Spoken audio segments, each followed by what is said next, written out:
छैन। काम नगरी त उपाय छैन कसैलाई पनि। तपाईहरु पनि कहीं कल्पना गर्नुभएको छ हामीले कर्म नगरिकन सुख पाउनुपर्छ भनेर कल्पना गर्नुभएको छ भने सम्भावना छैन।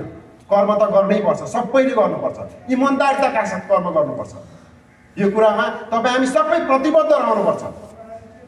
40 दिन एकजनाले गएर काम गर्न सक्नुहुन्छ होला नि। सानो बच्चा छ उसको बाले गएर उसको बच्चाको सहित गएर 80 दिन काम गर्न सक्नुहुन्छ होला नि। गर्दाखेरि त उहाँको 50-50 हजार रुपैयाँ त शेयरबाट बापत लगानी हुन्छ होला नि। 60 अर्बको लगानी 9 अर्ब दोलखाबाट उठाएर यसले किन कसरी बुझ्न सक्छ भन्ने तपाईले कतै कल्पना गर्नुभएको छ भने त्यो क्लियर गर्नुहुन्छ। आज व्यक्तिले यो देशमा अर्बौं अर्बका प्रोजेक्टहरू बनाएका छन्। हामीले पनि बनाइरहेका छौं। मैले आज 5 ठाउँमा हाइड्रो पावर बनाइरहेको छु। मलाई त्यसको राम्रोसँग ज्ञान छ। त्यही भएर तपाईहरुलाई म स्पष्ट रूपमा बुझाउँदै छु। आज बैंकिङ सिस्टममा लोनको सिस्टममा 20% हामीले लगानी गर्दै गर्दाखेरि 80% लोन सहयोगबाट हामी ल्याएर हामी प्रोजेक्ट बनाउन सक्छौं। हामीले 50 अर्ब रुपैयाँ मात्र लोन लियौं भने 1 मेगावाटले एक दिनमा 1 लाख रुपैयाँ कमाउँछ। 400 मेगावाट बनायो भने एक दिनमा कति कमायो तपाई हिसाब गर्न सक्नुहुन्छ। 4 अर्ब कमाउँछ। 4 करोड रुपैयाँ दैनिक कमाउँछ। एक महिनामा 1 अर्ब 20 करोड रुपैयाँ पढ्यो। 1 अर्ब 20 करोड रुपैयाँ त्यो प्रोजेक्टले कमाउन सफल हुन्छ।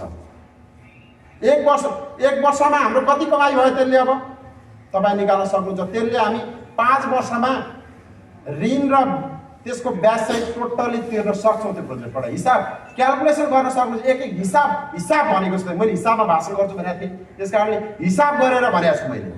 5 वर्षमा हामी टोटली तिर्न सक्छौं। तिर्दै गर्दाखेरि 5 वर्ष पछाडिको हाम्रो दोलखाको प्रति व्यक्ति त्यो प्रोजेक्टबाट आए एकजनालाई 80,000 रुपैयाँ दिन सक्छौं। मेरो घरमा 4 जना छौं, 8 चौको 32, 3,20,000 रुपैयाँ दिने जिम्मेवारी मैले अगाडि बढ्न सक्छु। मलाई थाहा छ अर्थतन्त्र त्यहाँबाट उचालेर सुरु गरिन्छ। एउटा विकासको सानो एजेन्डा मात्र तपाईहरुलाई प्रस्तुत गरेको मैले।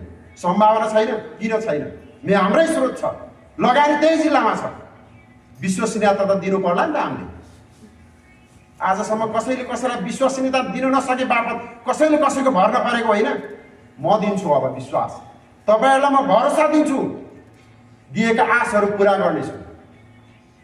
सुनाइदिनुस्, भोट मलाई दिनुस् नदिनुस्, तर मेरो एजेन्डा हो। तपाईहरुलाई बुझाएको छु, जसलाई भोट दिएको छ, जसले जितेको छ त्यसलाई यो कुरा भोलि तपाईहरुले अगाडि गएर भन्न चाहिँ हिम्मत नहार्नुस्। मैले जित्नुपर्छ भन्ने होइन। दोलखाको एजेन्डा 1 नम्बरमा राखेर हामी अगाडि बढ्नुपर्छ। दोलखाले नागरिकले मत कहाँ दिनुहुन्छ मलाई त्यसको सरकार भएन। दिनुहुन्छ जिम्मेवारी लिएर अगाडि बढ्छु। दिनुहुन्न जसलाई जिताएर पठाउनुहुन्छ खबरदारी गर्न तपाईहरुले छोड्नुहुन्न।